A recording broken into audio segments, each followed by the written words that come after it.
Teknoloji canavar, yani öz kanalımın hesabını inceleyeceğim. Gördüğünüz gibi 13 tane şapka, 8 tane üzüğümü, 5 tane maskası, 22 tane paltar, 13 tane şalvar ve 16 tane de necə deyirlər, ayakkabı. İfadələrin 7 tane değil.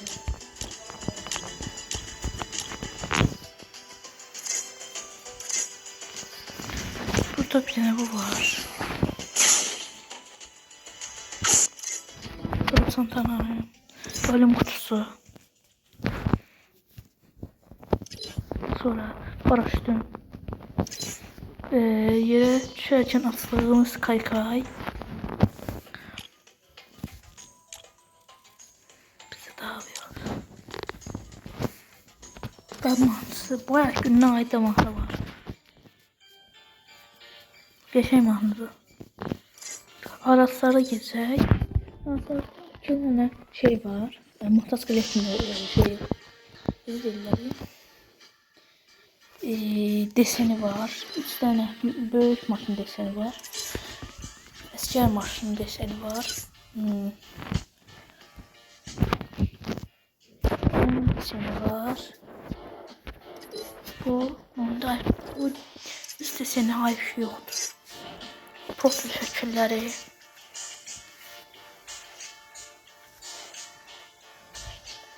Ve şey.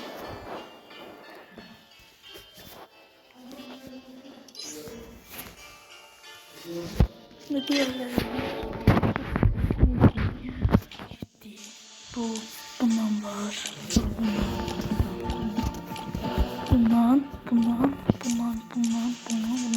Mesela bunu yığıram ki şans otomatiğinde. Şans otomatiğinde yeni gelecek. Paltarla asmak için ben bunu yığıram. Şimdi silah desenlerini geçelim. 3 tane bundan. 2 tane de bu desen var. Famasın deseni var. 2 tane ömürlük diyor. Ve bir tane bu 2 tane desen var ömürlük. Sahtını ve G36. Şimdi geçək yaşasılara. Makinelerine baxaq. Bir tane bu var. Bunun deseni. Hafif oyun P'nin 3 tane deseni var.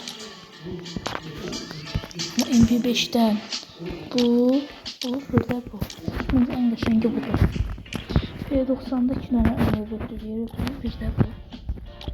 Deməli Thompson'lar da bu. Mason. Deməli bunda bir tanesi ömürlüktür. Ama bunu bakmalıdır. Bu ömürlüktür. Albüm deseni 28-28 şifa tüfedir. Bunu pulla almışam. Bunu pulla. Bunu almıştım. 499 elması. Bu deyir oyunda nadir hallarda çıxır. Dekolar desen.